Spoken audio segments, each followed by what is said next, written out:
from there. You're live. We're live. Wonderful. Let me put my phone on Do Not Disturb because obviously every time I go live, it blows up. Like everyone has to ask me questions right then and there. All right, ladies and gentlemen, I'm back with Jack. Jack, a lot of people messaged me. They enjoyed our conversation last week.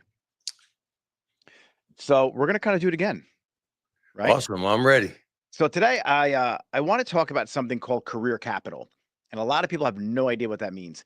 And when it comes to a salon owner and or a hairstylist, right? A hairstylist thinks they're really good at hair and their next evolution is going to be opening a salon.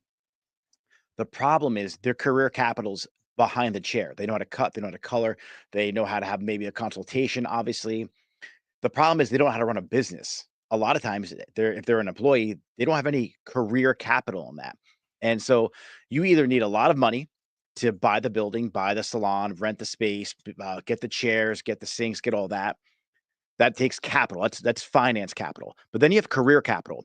How do you do payroll? How do you hire? How do you fire? How do you onboard your team? How do you train your team? How do you deal with the management? How do you deal with issues when there's a problem between two of your stylists? And that is where career capital comes in.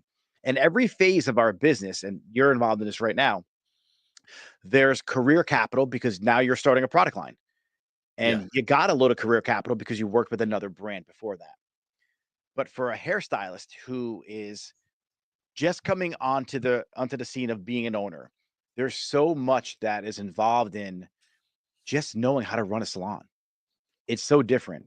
So, I mean, let's give some insight for some people who are maybe making that transition right now, because you have more years in the industry than I do. And you've ran, I mean, what, 5 locations, 6 locations? Yeah. At one time. Yes. Yeah. And so some people are struggling to even operate in a suite. And now, like, how in their mind, like, how do I open a salon? How do I run a team? How do I manage a team? So what advice do you have to give somebody who is maybe ready to make that jump of, from behind the chair to a salon owner? Like, what advice do you have for them? Sometimes the answers could be really simple if you're willing to put yourself out there. We could talk about, seeing a mentor, talking. I know a lot of people called me and said, "Hey, I'm looking to open a place. I'm looking to do this." So try to get help and get a fast track or kind of get to A to Z a lot quicker by talking to someone who has done it before and that has been successful before. And that really gives you a lot of insight on how to put your business together. And this will save you time. It'll save you so much money. And it's there. Sometimes you can't be afraid to ask. It's okay. It's your first time. You don't know how to do it. So you need to Yeah, you don't know what you don't know either. Yeah, exactly. That's the hardest part. Like, you think you're doing everything right, but you have no idea about certain things, and that's where And experience it's good really to talk about the upside. It's also good to talk about, things that how hard it is, and how sometimes salon owners make good money and sometimes they don't make any money, when you're an entrepreneur. So it's also how you run your business and what you're doing. And you got to realize how much goes into your business. And from if you're having an educational team, if you have your interns, if you have your front coordinators at the desk, your team, your standards, your culture. You have a very traditional salon, right? So the way you set your business up is like the traditional way we've always done it years ago. Like, you have a front desk team, you got a management, you're very structured in that way. And then I grew up in that era, but I realized that, like, I didn't start that in my salon because I was the stylist behind the chair and I liked freedom. And freedom comes at a cost, though, because you need structure. And so you have to, in order to grow into 5 or 6 locations, there needs to be some kind of system in place. Yeah, and that's when you go, aha, where sometimes you could be working in a salon and you need structure to grow. Not too much structure because you could kill something, but you want it because we're artists, but you need structure to be able to grow. Without that, you're definitely lost. And to be consistently working on what's going to keep you growing. You as an owner now, we just chatted about this offline. I'm not behind the chair anymore. I might pop in, like, I have a couple clients I'll stop in and do every now and then. How important is it for an owner to, and listen, if you love doing hair, that's one thing, but then you have to delegate the managerial roles and the leadership roles to somebody else. But how important is it for an owner to not not divert their attention and spread their time too thin from behind the chair dealing with clients from 9 in the morning till 8 at night to try and run the salon? How important is for them to actually let go of that part of the business? Well, isn't that more of a question of what you really want out of life and where you're headed? Because there's no right or wrong reason on what you choose to They want a do. successful salon. If you want, well, There's successful 2 salon, there's you can 2 still ways do to answer it, but two ways. Successful salon, you can still do hair in it, but you definitely need a lot of time to give the attention to your team because you want to be able it to run without you and systems in place. But it does need the leader or find another leader as well that people can look up to or people know that they have their best interest and build everything with trust, commitment, and love. It just really helps with loyalty and integrity. But it doesn't make a difference. But if you really want to scale and you really want to grow, you have to learn how to build your team with proper systems in place where it becomes scalable. And if you want to have multiple locations or just keep scaling your location you're in, you need to be hands-on. I'm very deliberately working on every day of where you're going and how you're going to grow your business. And is there a particular, like, hack that you've developed for yourself over the course of the couple years that helped you identify what to work on tomorrow morning? Do you have, like, a nighttime routine, a morning routine? oh, yeah. Well, I always take notes before I go to bed. I write down because I want to get myself in gear, go to bed in a good place, nice and organized. So, and I have my morning routine, my uh, afternoon routine, because I have a early morning, late morning, early afternoon, late afternoon, and a night routine. If you're really serious about scaling, you have to put your all and you have to be accessible, to people, and you have to make that happen. But if you have certain leaders in place and they have that same culture and standard you have, and they could follow that, and if they have something they could follow, it's so much easier to have the proper leaders around so you can scale. And then that they could be calling them. And then when there's a challenge from there, that they go to you. But still, you should never cut yourself totally out. If someone wants to talk to you, you should make yourself accessible because you are the one that forged the relationships with all the people. And in the end, if they need to talk to you, you got to stop everything and say, hey, what's going on? How can I help? So it's So for important. So I think you can do you it both ways, but if you really want to go after it and scale more, you have to put full attention into education, growth, uh, into people understanding who you're hiring and their habits and their attitude and disposition, almost more than their skill set, because we could teach people a skill set. Yeah, 100%. Now you have a product line right now, Heirs to Beauty. Yes. Now this is a huge undertaking to start a brand from scratch that has never To say existed the before. least, yes. Yeah, and so how do you manage your time from starting this brand and also having your salon still run efficiently? And I know systems and managers, but, like, do you do you feel pulled in multiple directions, or did you set everything up ahead of time knowing that it's similar to having a multiple location business? So how take me through, like, what you had to say to your team, like, "Hey, listen, guys, I'm gonna be starting a new brand. I might be a little more absent." Like, how does that conversation happen? Well, I included them more. I included them because I think the best success and why I'm going to be successful is because of the help of the team, and I want to make them successful as well with it. So I include them. They were part of the whole process. So that made that part easy, and it became very exciting. So you mean like assistants, stylists, front desk, everyone involved in your salon was kinda like y Yeah, they were y y understanding what was going on, what we're doing. So like now when we're launching next week. So they know about the product, they know the process of what I've been going through and the trials and using the product for over a year and 11 months now. And have been a lot of top salons right now for the last 6 to 8 months. And we have a waiting list to make this happen, but it takes a lot of time, and you have to make sure that the people want the product, that it's a great product, that it performs well, smells well, and that when you take it away, what happens? This whole, like I told you, a year and 11 months, I've taken away the product a few times because I needed to see how they would act and it was like that. And so same thing with the other salons. And when you have the data in and you have a winner, that's when you start and you hit the go button.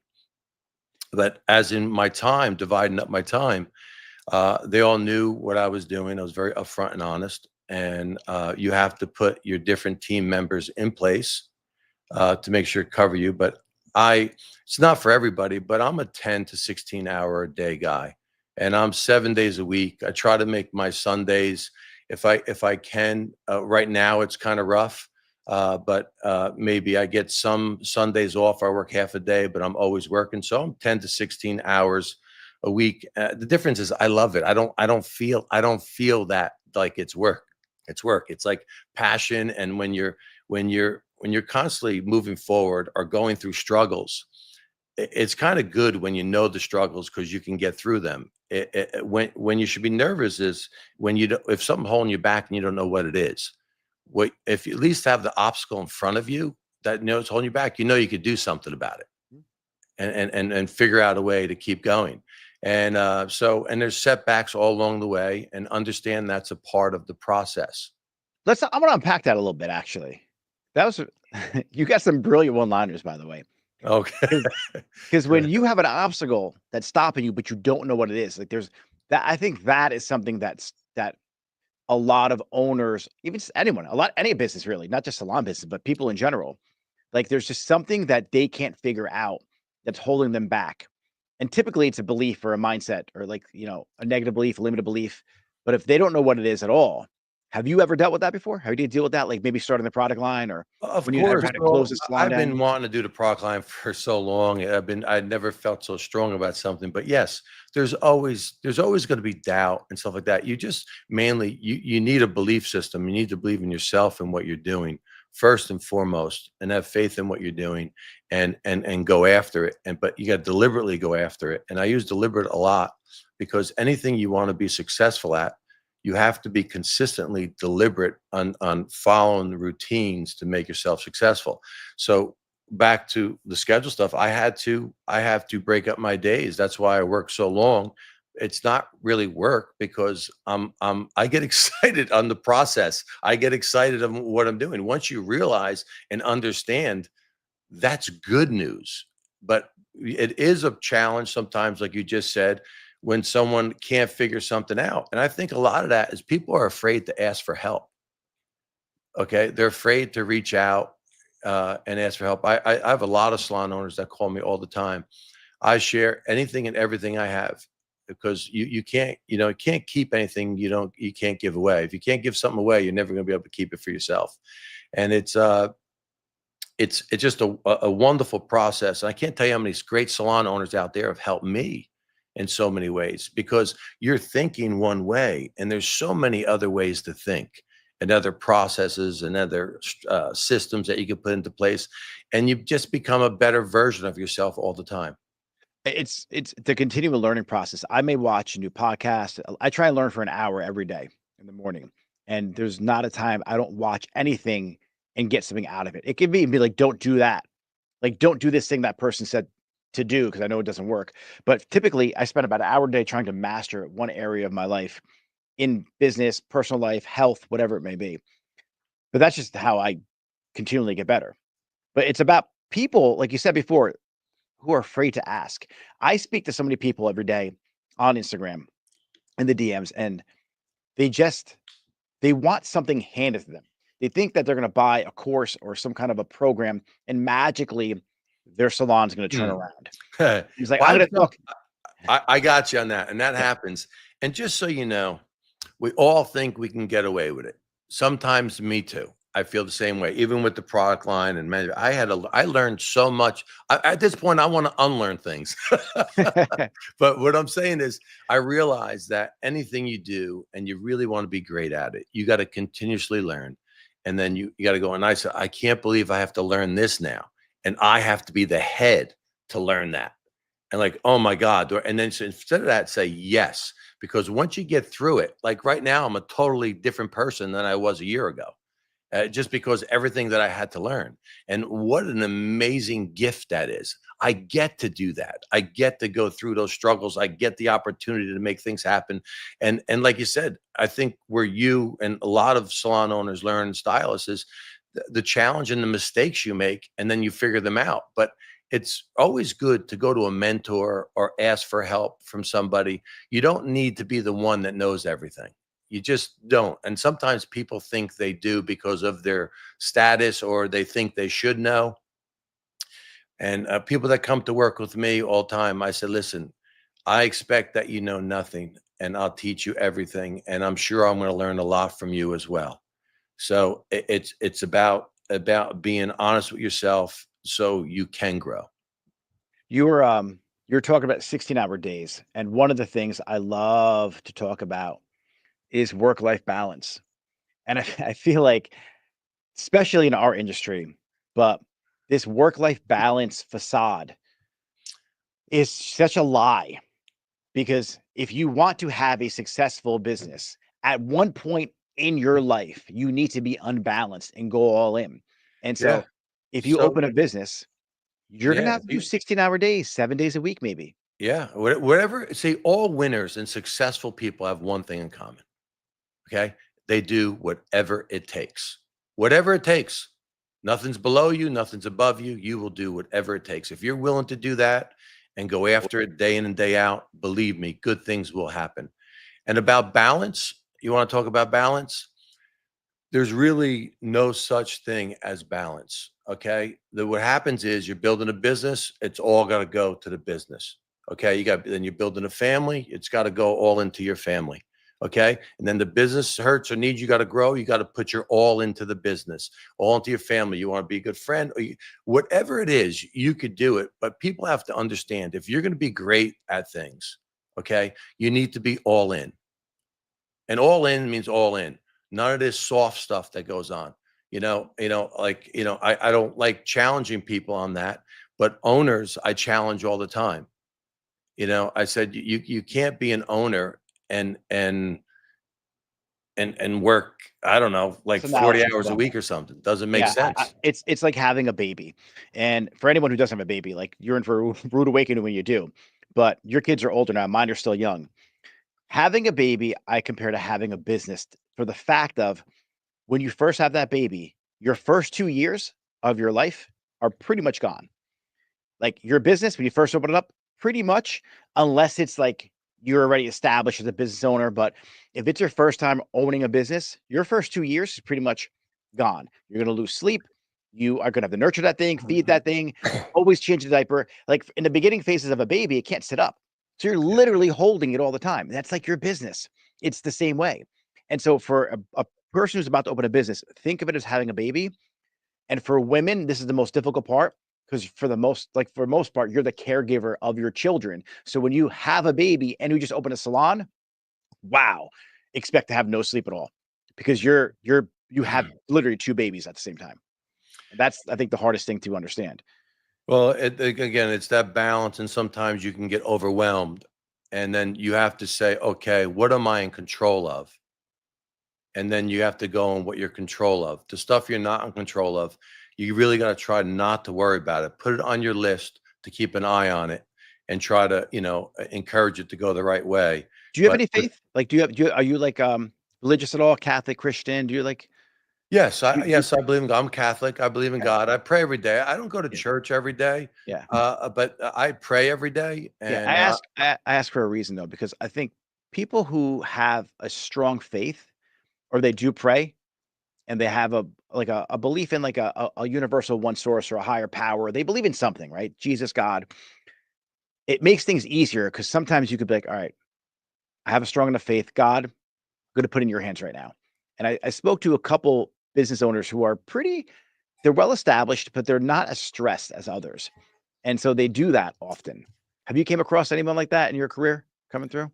yeah, yeah, absolutely. And I also want to say with that, and when I pray, I have conversations with God. I more have a conversational prayer, and kind of do that. And I got to tell you,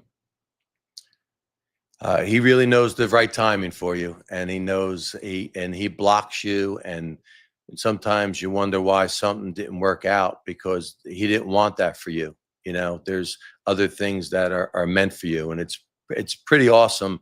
You don't see it then; you only see it later on, and sometimes you got to be really grateful and thankful. And there's definitely a higher power, and it's amazing. Yeah, you can't connect the dots moving forward. Something Yeah. that I learned: God is always on time. That's a good one. But when you talk about being overwhelmed, I think part of that gets me, because I get overwhelmed often because there's a lot of shit going on in my life too. It's like I know that anyone trying to do what I'm doing right now is also going to be overwhelmed. And so who's going to win this? Who's going to be able to come out of this? Because it's not unfair. We both have the same amount of shit we're dealing with. It's a reflection of our choices that we made that got us here. But in business, the salon down the street, who you look at through a different lens, you look at them on Instagram, they're successful, quote unquote. They seem to have it all together. They're dealing with everything you're dealing with too. Mhm. And so I feel like people from the outside are using what they're seeing that's in the public eye, whether it's social media, they might have just bought a new car, whatever that may be, whatever the comparisons are. If you can get rid of the comparisons, a lot of that overwhelm goes away.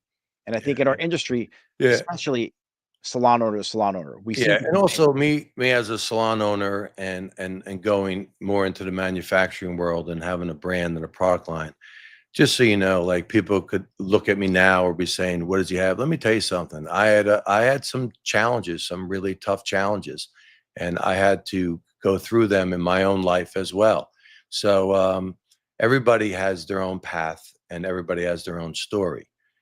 It's how you go through it and how you come out the other side. You know, I try to talk to everybody I work with or anybody I deal with. Be willing. You know, the big challenge today is the coping skills. Is that we want people to be able to go through a tough time and come out the other end a better person, more weathered to grow in the future, not go through a tough time and quit or leave or flee. They have to understand that's what's making them who they are, and not to quit and keep going forward because they can do it. And believe in yourself and find people that believe in you as well. that is that's some good advice. The salons you have right now, you have one location right now? I have one flagship now. Because Okay. of what I'm doing with the product line, Yeah. I put everything together that way. So, and the one location I have is more like a kind of like a beauty, wellness, medi, and fitness community. So the building has Pilates in it. It's got a beautiful nail place, gorgeous, and we have a color academy. We have obviously everything with hair and extensions all through the beauty field, every aspect of beauty, and then we have chiropractic. We have it's like a stretch program where they have, like, you ever hear like things like stretch lab and stuff like that. They do PT, and they have the Botox. We have the plastic surgeon here, and we have the IV drips, IV infusions, and all those things for anti-aging. So it's one How big did you evolve community. from a salon into all of that? Take me through that transition, because I think a lot of people want to do that or they try it. Well, it's a process, and I've failed many times, and I've succeeded in different areas and going through it. It's once again making the proper areas for it, the proper space for it, and building a community and keep making it nicer so people want to come. And when you put advertisements, like myself, I kind of knew people, so I went after some of the top people and worked with them. And if it doesn't happen this month or this year or next year, as you're talking, it comes together for you. Not everything comes overnight. I just added fitness with the Pilates studios. Amazing, just absolutely amazing. And but it just added. So now it's because I like fitness, so I wanted everything that I love in a building, and I know that a lot of people like that as well. So it's just you have to be passionate about what you want. Doesn't make a difference if you're a salon, just focus on a salon, or if you want to add a a spa. Doesn't make a difference what you're trying to do. Long as you're living it and you totally believe in yourself and what you're doing, and make sure people want it. Make sure you do your homework, that people want it, and the people that you work with are all in. Especially, I'm glad you said that, because you said you built something you loved for yourself, which is important because you want to love it, but you also have to build something for what people want. I think a lot of owners build shit for themselves and they forget, like, hey, what does my client want? What's the market want? And the problem is, some people build a genius thing. If you built this 15, 20 years ago, maybe it probably wouldn't have worked. So you could do everything right. You do it at the wrong time. Well, it still may fail. So timing's so important when it comes to brilliant ideas and bringing a business idea to life. James, real quick, anyone who is now in watching live, you want to ask a question to either Jack or myself, please feel free, drop it in the comments. James will rattle them off to us too. So we could do some Q&A because I'm sure people are wondering, hey, how did you actually go from a salon to a med spa to a product line to a Pilates studio? There's probably a lot of questions about that as well. Well, But you you got to collaborate with the right people. You can't go into something that you're not an expert in without an expert a part of it with you. so you know what that is, right? Career capital. There you go. It's like the accountant who loves doing yoga. And so she's a great accountant, but she's like, you know what? I don't want to be an accountant anymore. I'm going to open a yoga studio. And so she gets a lease. She tries to open a yoga studio. She has no idea about marketing. She has no idea about how to manage a team or lead a team. She's decent with numbers because she's an accountant. But the problem is her business fails because she had no career capital. Had she actually maybe become an accountant for strictly yoga studios and created a software that aligns for doing the bookkeeping for yoga studios, she could live in that world and then retire from her accounting job and do yoga on the beach all day for free, having a SaaS company. Yeah, So, or the other route is while she's accountant, start getting certified while you're doing yoga and really learn the business inside and out. So when you do make the move, you know it inside and out, and then you really find, okay, I love this. Do I want to do this for the business? And is it and is could I be successful financially with that where I'm headed in the future? A lot of people do things and they don't realize the cost. I mean, everybody thinks like a salon owner makes all this kind of money. It's not easy. A it's lot an of salon 8 to owners make good 12%. money. The typical salon is going to profit 8 to 12% if you're not behind the chair. And that's like average. Most salons are like 4% or they're losing money. Well, yeah, I was going to get into that. Yeah, and without a doubt. So, and sometimes it's just a few little tweaks, and sometimes we all go through our challenges. No one's exempt. Okay, we all go through them. So it doesn't make a difference if you're a small place or a big place. It's how you run your business and how good are your coworkers and your team that you're working with. Have you ever dealt with losing team members like Of a bunch course, like a of bunch course. at one time? Yeah, I've been blessed. I have an amazing educational program for years, um, we all go through those kind of challenges. I have a 15-year retention rate in the industry is pretty good, but yes, I've had. God, I'm trying to think. It was how many years ago was that? Could have been two 2006 or 7 or something like that. I forget what it was. I had like 11 people leave At once. at once. And it was crazy. Like it was the craziest thing I ever saw in my life. But I've had 1 or 2 people leave here and there and stuff like that through the years. Can we unpack the 11 people? Can we talk about that a little bit? Sure. Can you like talk like what was your like oh shit moment? Like after everyone's gone now, what was the conversation you had with yourself or God to be like, all right, how am I going to dust myself off? What am I going to do? What was your next step? And like more importantly, what was the conversation you had with yourself to get yourself into headspace to rebuild the team again? Because that's Yeah. hard. Well, first you're in disbelief that could happen because how much you love your people and the things that go on and stuff like that, and you don't know what happened behind the scenes. And that was like I'll help people that want to go do their own place, as long as they're not interfering with my business. But when people actually interfere with the business, it's just a different story because I got to worry about everybody else's job, the manager's job, the desk, the interns, and you don't want to let people go. And you care about these people's lives and livelihood. And that was a while ago, but it was like it was devastating. And then How big I was got to your tell staff you at that time? what Total team size was how many when you lost the we had about at that time we're about 65 in the one place. stylist though? About I Like would say 45, about 50? yeah about that 45. Okay. But That's a that big was team. one location. That was the bigger location. Yeah. Yeah.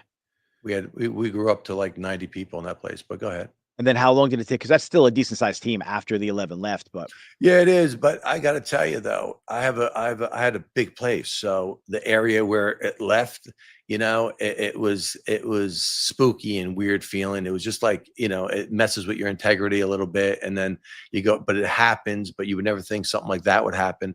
And then, the moment for me that filled me up when I came back into the salon for the first time, because I knew my team would be looking at me about what's going on. Everybody moved their stations. Everybody moved their stations and everything looked busy. They were so, it was great because they were like worried about the way I felt and what was going on. And they didn't want me to really see that empty void, and that to me, you don't know. This goes to the stylists and the team members, because my stylists that work for me are like my partners. They're running businesses within a business, and we really coach them with business plans on how to run their businesses. So it was just a great moment for me, and so you need to know that you are so important to your leader, to your leader, your business owner, leader. I like to say I'm a leader. I don't like the word owner. I like to work with my teammates, only because I got a little bit of an authority problem myself. me too. Okay, I hate the so word owner. I hate what? boss. I hate owner. I Yeah, don't call me the boss. it's it's kind of anyway. So it was just a good thing to see your coworkers rally around you. So let me tell you something. Your leader needs to hear that and see that from you too. It's so rewarding that you're doing the right thing. I love when my team comes up to me and he says, you're always reinventing yourself. You're always trying new things. And I know sometimes we give you a challenge and because we don't want to change that, but it's always better for us in the end. So I would say 80% of everything I've changed to reinvent ourselves has worked out. I made some blunders, just like anybody else, but most likely, like I was talking about scaling before too. You need to constantly reinvent yourself, especially in this industry. I try to do new things every year and reinvent myself every 3 to 5 years. James, Yeah, we got a couple questions Yeah, in the chat. let's fire through 'em. Going back earlier. So Jen Pressman says 100% with the teaching. I wish I had that in my other shop. So talking about you guys coaching in the beginning of the conversation. Then we have TS Beauty Cafe. Why is it difficult to keep a marriage as a stylist? I think it's difficult to keep a marriage, period. But I feel like as a stylist, our hours are different. They don't understand our industry. And I think we speak to so many people as hairstylists, and this could be coming from man or woman, it doesn't really matter. We talk to our clients, and then they tell us about their vacation, tell us about this, and then we start comparing. And what happens is there's so many people you speak to that it gets your imagination going, and then you either have high expectations of what you expect from your marriage because people just don't tell you the truth. And that's one reason why. But I can't say as stylists we have, a hard time with marriages because cops do too. There's so many industries that have problems with marriages. I think it comes down to people. Just it's hard to deal with other people. And as like Jack said, you reinvent yourself every couple of years. And if you are always doing better and reinventing yourself, and you're striving for more, but your spouse is not, and then you guys aren't the same people you were 3 or 5 years ago. And I think our industry, we do a lot of self-development. Like it's hard to deal with the public. And so when you come home, if you're not doing self-development, you might take it out on your spouse. And a lot of times we carry that energy too. That's another thing. Like when you're with your clients, that energy, that transfer of energy, when they went through a divorce themselves, or they had a death in the family, or something happened, sometimes that gets in you. And so you got to clear that energy out before you walk in your house. And I think a lot of people need to start learning some kind of like energy cleansing type rituals or exercises. Yeah, Yeah. no matter what the relationship is, what you're talking about, there's all different things like that. But you try to do your best on not coming home with what's inside you, but it's kind of hard if you're really into it.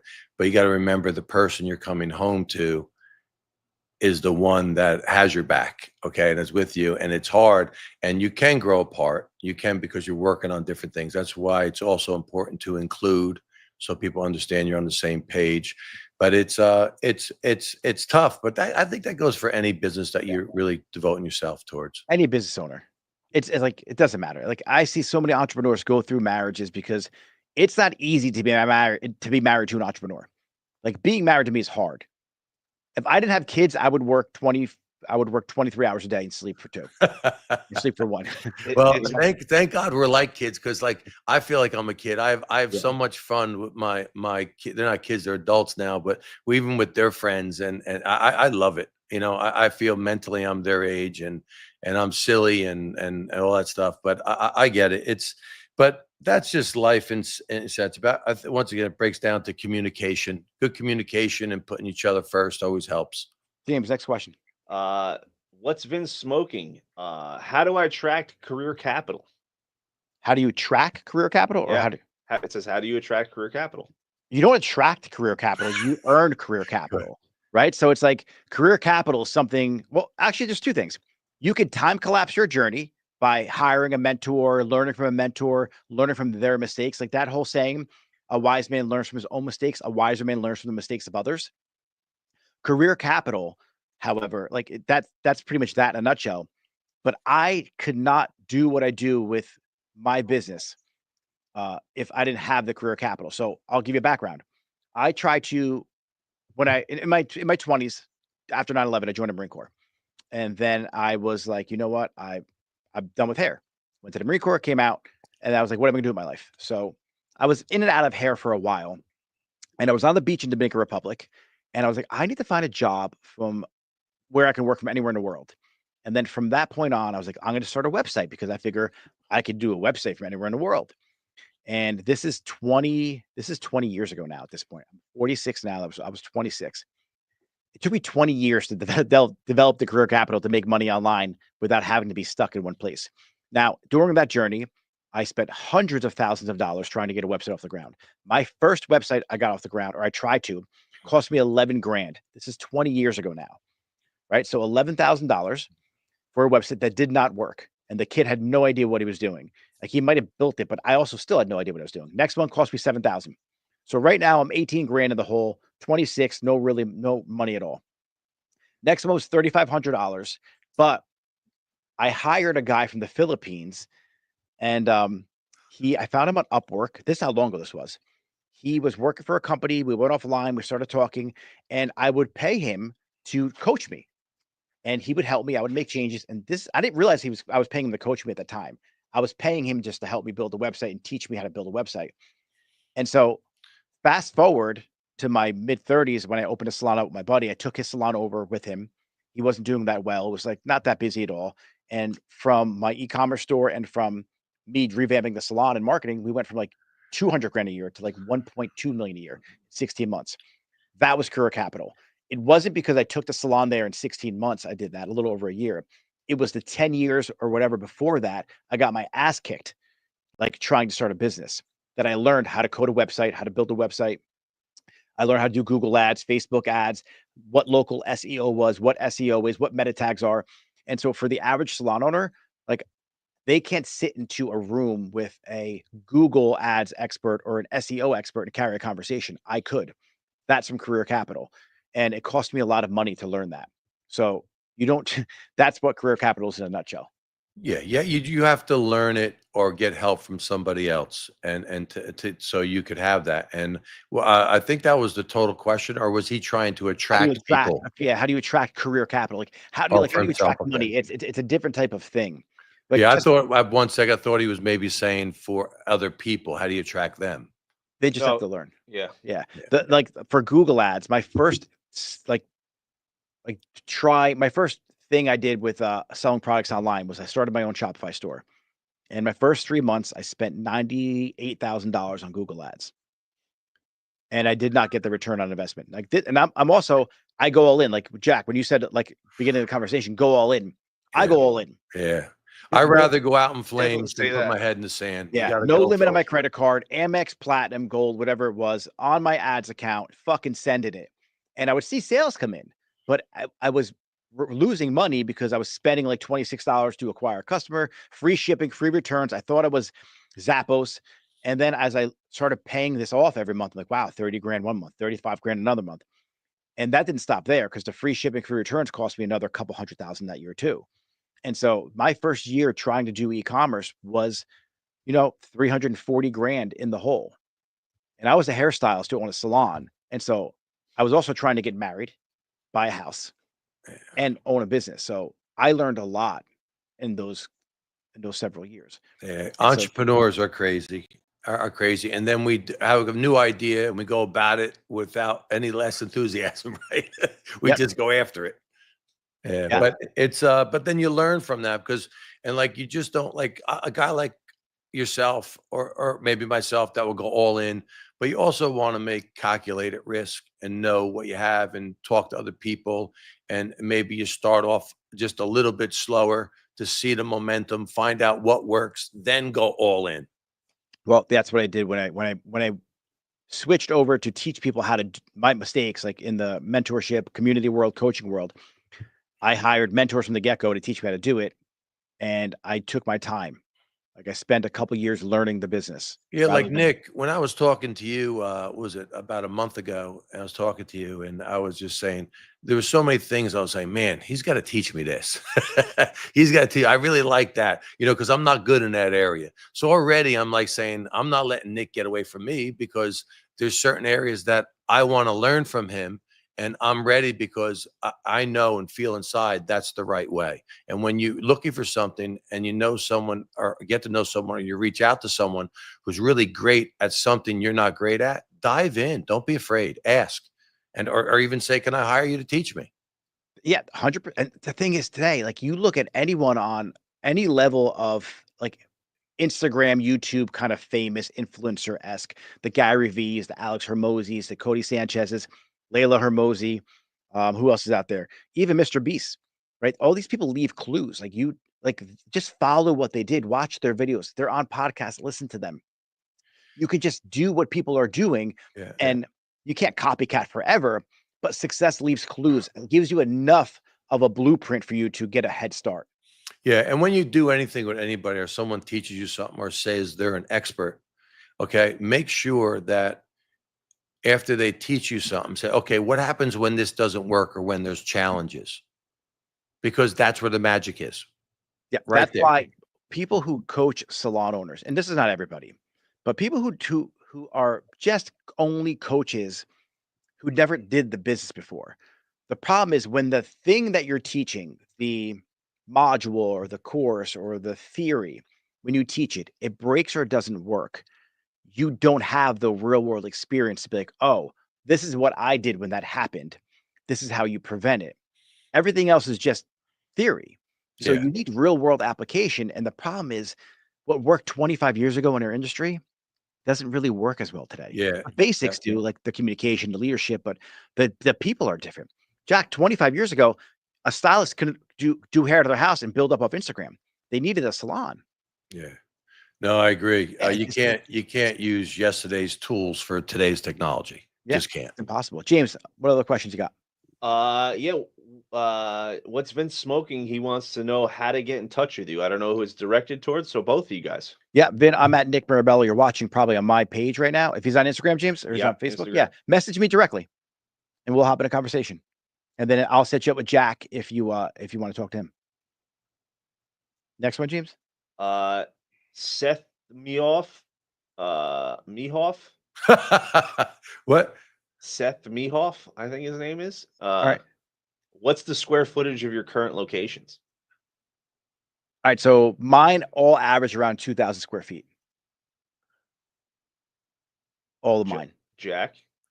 Well, I have a 10,000 square foot facility. I used to have a Oh, 7,500 that little square thing. foot facility. And wing it. my smallest place was 3,000. But the thing is, but anyway, regardless, okay, right now I'm more of a 5,000 square feet towards all the extra things that I do outside the salon. So the salon itself is like 5,000 square feet and the common area. I'm gonna bring this idea up because I use this idea with a lot of my coaching clients. A big salon isn't it anymore.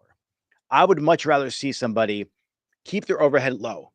Low rent's what I like, right? I Keep the agree. rent low. And then if you have a 5-chair salon with good leadership and you have like a color bar or something, you could have a Monday, Wednesday, Friday team, a Tuesday, Thursday, Saturday team, because people don't want to work anymore anyway. So you could have 10 people working out a 5-chair salon and they max out their days, 1 day on, 1 day off. So you can double your revenue out of that spot. So before you go to a bigger location Or shift maximize change, it. or Yeah. shift changes.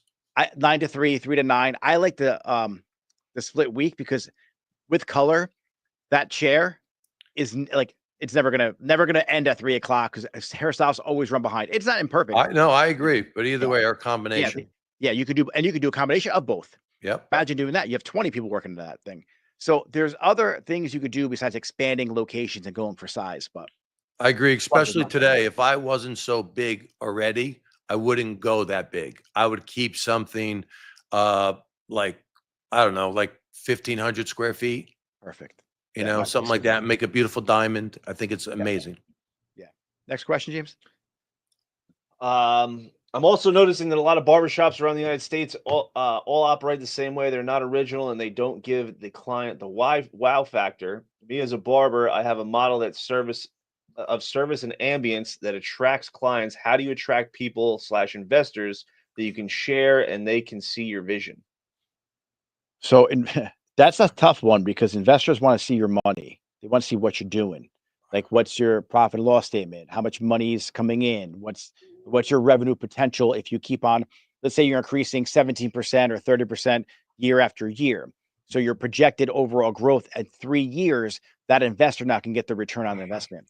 And so at at, at some point, it's not about your vision because that doesn't mean shit because everyone has good ideas. Like Yeah. very few people can execute on it. I'm sure Jack has spoken to people throughout the time of starting his product line, and everyone's like, "Oh, I'm going to do that. I'm going to do that too." Like you did it when you were a kid, right? You're 4 buddies, and it Yep. never happened. Like ideas, and this is like no one get offended. Ideas are shit.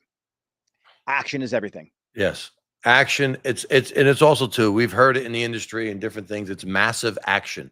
If you don't take massive action on what you want to do, it won't happen. And you have to be able to get through things. It's not an easy process, but it becomes easy if you change your mindset. And so when an investor knows that, so you have to show them like you're going to take action. Like watch Shark Tank. Like look at Shark Tank and study that if you're looking for investors and listen to the questions they ask the people on Shark Tank. And like all those answers, can you answer them intelligently? And if you can't, get to a place where you can answer them intelligently and it makes sense for somebody to invest Mhm. before you even have that conversation, because you have to learn the language of investing first. And also too, you need to find investors that know your kind of business. Otherwise, they won't understand. And Yeah. if they don't, then you have to have get somebody on their team or themselves to come on the days you're working or by the register or see what's going on for them to really understand your business so they see it as well. But putting together a good business plan doesn't have to be crazy either to show it, then show the interest and have them come visit it for a week or 2 weeks or however it is. So so you are a reality.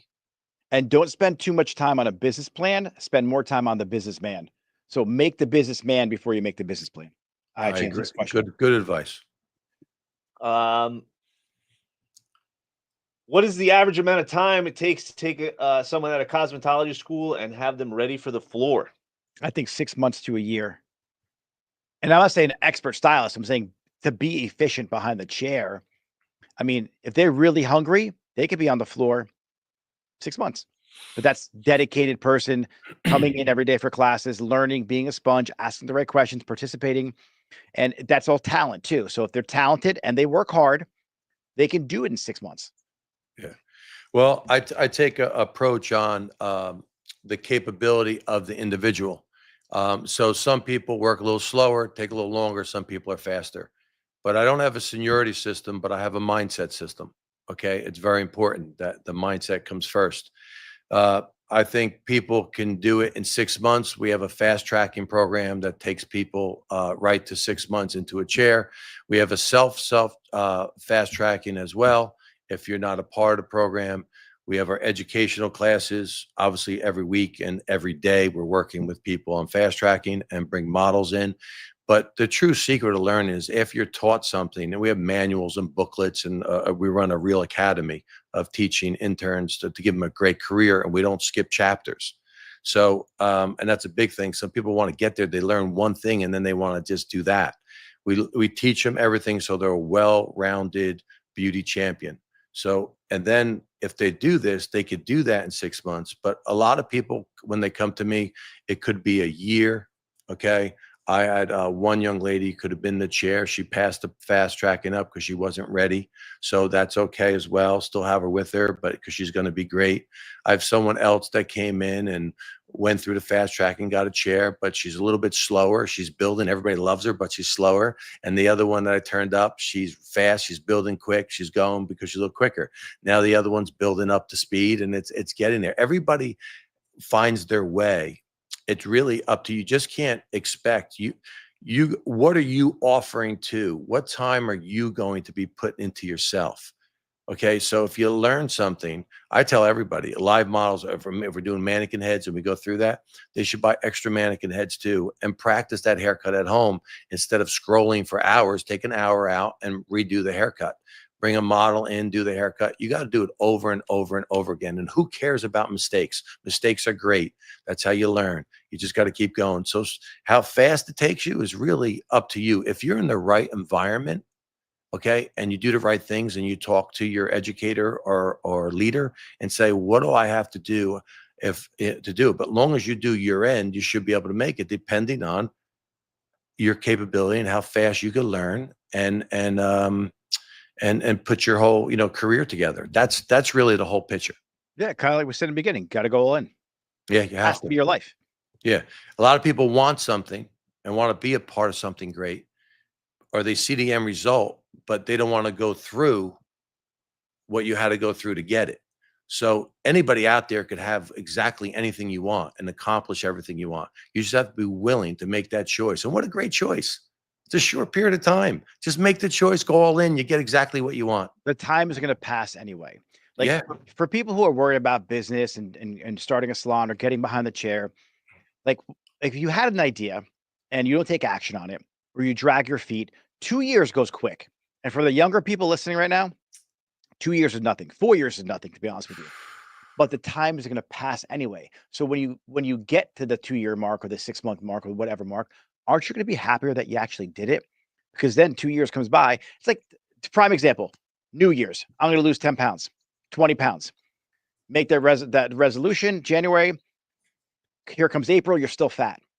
And then what happens is you can't wear the bikini on the beach. You can't wear you can't wear the bathing suit. Now comes December. You're like, it's December. I'll start again in January. You get even fatter. And then now January comes. You're like, I'm going to go on a diet. I'm going to work out. Last for 2 weeks. Now 3 years happens and you're 40 pounds heavier, not 40 pounds lighter. To get 40 pounds lighter, you got to go back to the same weight. So life is going to happen anyway. In 3 years from now or a month from now or 2 years from now, do you want to have achieved that goal?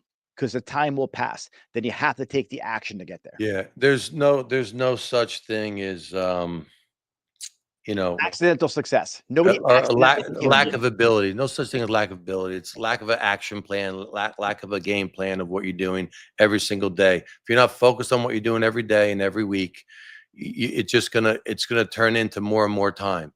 I So use professional athletes a lot too. Like Michael Jordan wasn't the best basketball player. He's known as the best because he worked the hardest. And that's like when you look at guys like the people in our industry today, like even look Vidal Sassoon. The reason why he's Vidal Sassoon isn't because he got lucky. It's because he put the work in. He did it every day. He went all in. And that's a legacy. That's brand. yeah, he really did. No one quite did it like him. Nobody. James, last question. How can salon owners spot the signs that stylists might be about to leave? That's the easy one. But yeah, they're quick to dip. They don't participate in meetings. They are cold. They're not as interactive in the salon. But yeah, I know when someone's going to leave right away. Like every person who just left my salon, I knew they were going to leave. Like I should have fired most of them, to be honest with you, from the get-go. And what happens as an owner, if you feel like you have to let somebody go and you don't, it's only a matter of time before you have to fire them or they quit. And so I could wholeheartedly say every single person who has left my team, one way, shape, or form, I should have fired months before they left. Months, and I didn't. And Well, we always have the best interest at heart and think people are going to come around and make that happen. I get you. I know what you're saying. But sometimes you don't, you need to hold your standard. And I think sometimes, I've had like that one thing happen to me years ago, but there's always one person here or there. It happens. But sometimes you get the signs. You don't get the eye contact you usually get. So anytime if I don't see eye contact with anybody now, or I talk, because I got great relationships with everyone, I'll basically, hey, how you doing? What's going on? I'll get into what's going on, or I'll get a one-on-one with them and talk to them. And then, and no one, and also be honest with you, I don't think anybody stays quiet. They always, that's why everyone talks to each other and it gets out anyway. my wife gets more upset when somebody leaves than I do. But I know when they're going to leave. I just like to see if I'm right or not. Yeah. I believe too much in everyone. I handpicked everybody, and so I'm really all in with them. So Yeah, I'm attached, but I understand that some don't make it, and it happens. But I really care about their whole well-being and really becoming something, especially if their mindset is almost there, and if they just make the switch, they could have everything they ever wanted. Yep. And I've done it with people. Like I know they can do it. But it's I also have I have really big expectations of people. Like I like big goals, and I think the problem is that overwhelms a lot of people. And Yeah, and not I'm not gonna do it everybody. for you. I I'm not mean, going to do it for you. You have to do it for yourself. That's the yeah. problem. Yeah, it's tough because not all like the stylist and my team members that work with me, they're so amazing, they're great, but not everybody's full time, part time, especially after the pandemic. This whole world has adjusted a little bit, and and just constantly putting back the standards and the culture and the things we're doing and pivoting and changing with them and caring about them, and also truly, if you really care about someone, if you really care about them, sometimes they think the people that care about them let them get away with everything. Okay. If you really care about somebody, you don't let them get away with everything because you want them to grow. And you're saying, hey, I care about you and I want you to grow. So I need you to do this. I need you to take this class. I'm going to do this because it's going to improve you, or whatever it is. Not everybody's all about that. But sometimes if the people feel safe next to you and comfortable with you, and they care about you and they know you care about them, they could take good corrective criticism that's done with love and saying, I want the best for you. And your challenge is here. You're doing all of this great. You're doing so many things that are good. So now all we need you to do is focus in this area and everything will come together with you. But some people go about it. You don't go, hey, you're horrible at this. You're horrible. No, you want to communicate with them. You want to make them understand how to make them better. Most people just want to get by and let people do what they want, and you're not helping anybody by doing that.